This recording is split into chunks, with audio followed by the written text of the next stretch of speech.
नमस्कार दोस्तों, स्वागत है आपके अपने YouTube चैनल संस्कृत अड्डा पर।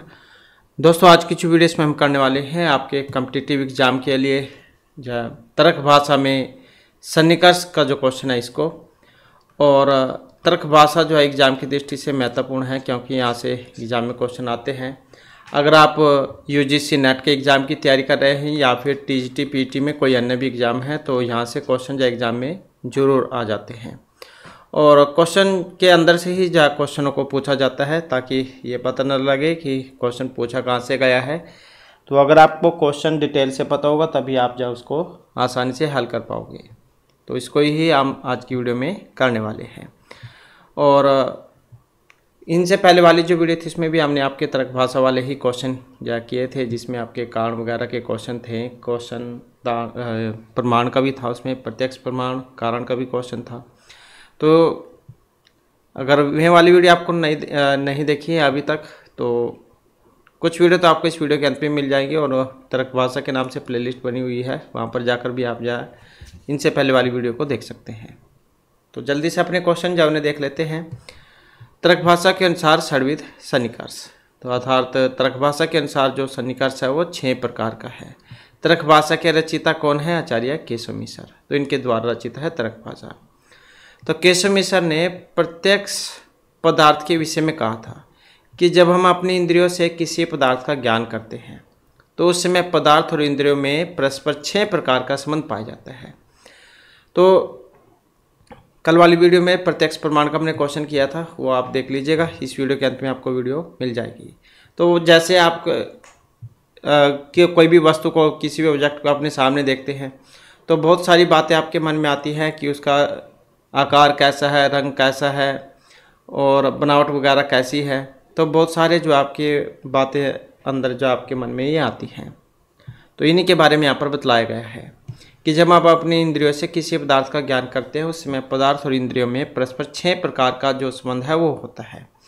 अब ये 6 प्रकार जो है कौन कौन से हैं, तो ये प्रकार भी एग्जाम में पूछे जाते हैं, नाम भी आ जाते हैं कई बार। तो जैसे सबसे पहला रहेगा संयोग सन्निकर्ष या संबंध सन्निकर्ष भी इसको कह देते हैं। सूक्ष्म समवाय सन्निकर्ष, सूक्ष्म समेत समवाय सन्निकर्ष, समवाय सन्निकर्ष, समेत समवाय सन्निकर्ष और विशेषण विशेष्य भाव सन्निकर्ष। तो इस प्रकार के ये 6 होते हैं।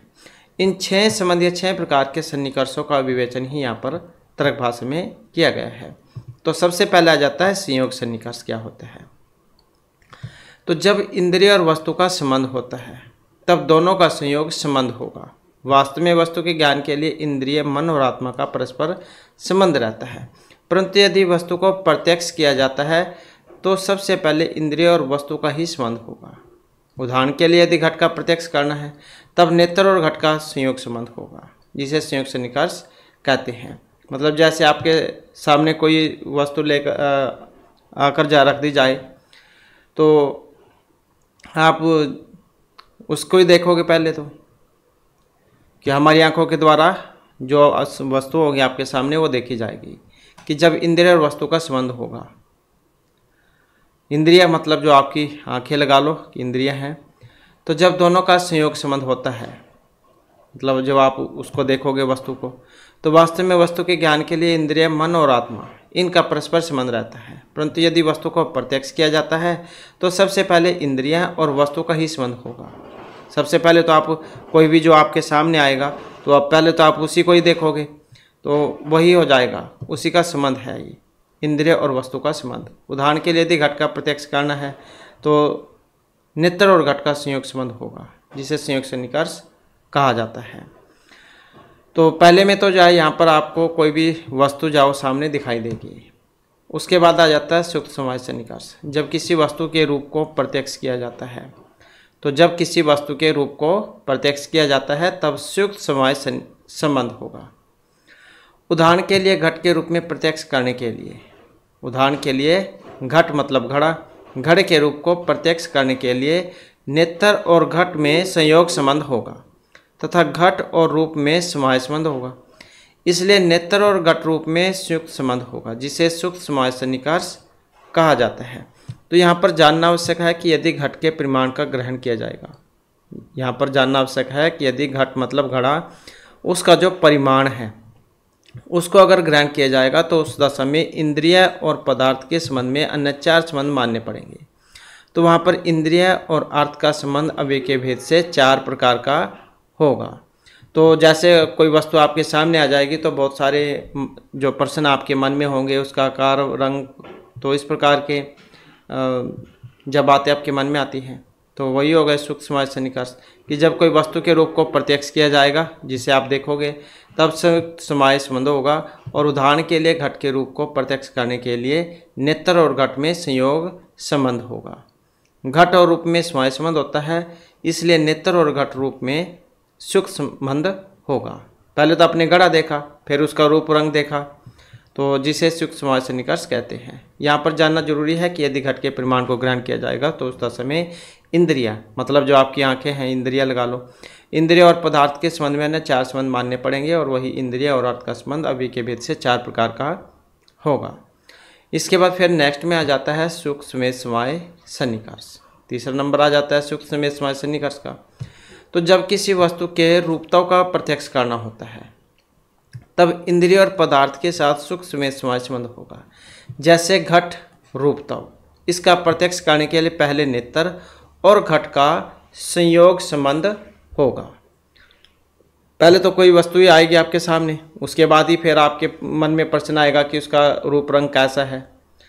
तो पुनः घट और घट रूप का समाय संबंध और उसके बाद घट रूप और घट रूपताओं का समाय संबंध होगा।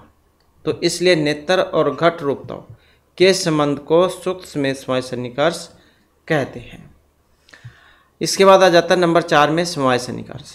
तो समाय संबंध उन पदार्थों में होता है जो अयुत सिद्ध होंगे। तो समाय संबंध किन में होगा? जो अयुत सिद्ध होंगे। जब कुछ पदार्थों का प्रत्यक्ष किया जाता है तो वहाँ समाय संबंध होता है, जैसे कि पहले भी हमने पढ़ा था। तो जहाँ उसे क्या कहा जाएगा? समाय संबंध।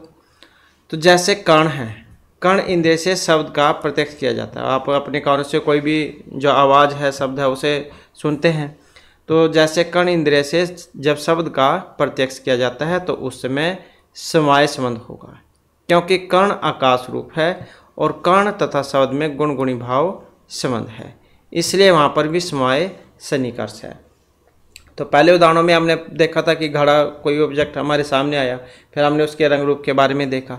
तो यहाँ पर समाय सन्निकर्ष में क्या है? कोई भी बात सबसे पहले हम अपने कानों से जो भी सुनते हैं, कोई भी शब्द है वो अपने कानों से सुनते हैं, कर्ण इंद्रिय से। तो ये हो जाएगा समाय सन्निकर्ष। इसके बाद फिर समेत समाय सन्निकर्ष है। जब कभी शब्दों का प्रत्यक्ष किया जाता है तब समेत समाय संबंध होगा, क्योंकि कर्ण और शब्द में समाय संबंध है तथा शब्द और शब्दों में भी समाय संबंध है, इसलिए शब्दों के प्रत्यक्ष के लिए समेत समाय संबंध होता है, जिसे समेत समाय सन्निकर्ष कहा जाता है। इसके बाद आ जाता है विशेषण विशेष्य भाव सन्निकर्ष। तो जो न्यायिक है उनका कहना है कि सभी अभाव पदार्थों में विशेष्य विशेष्य भाव संबंध होता है, कि सभी जो अभाव पदार्थ हैं इसमें विशेष्य विशेषण भाव संबंध होता है।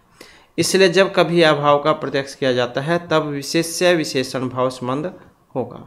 जैसे भूतल में घट के अभाव के लिए जब प्रत्यक्ष किया जाएगा तो विशेषण विशेष्य भाव संबंध होगा, क्योंकि भूतल विशेष्य है और आधार होने के कारण, तथा घट अभाव विशेषण है क्योंकि वह आधेय है।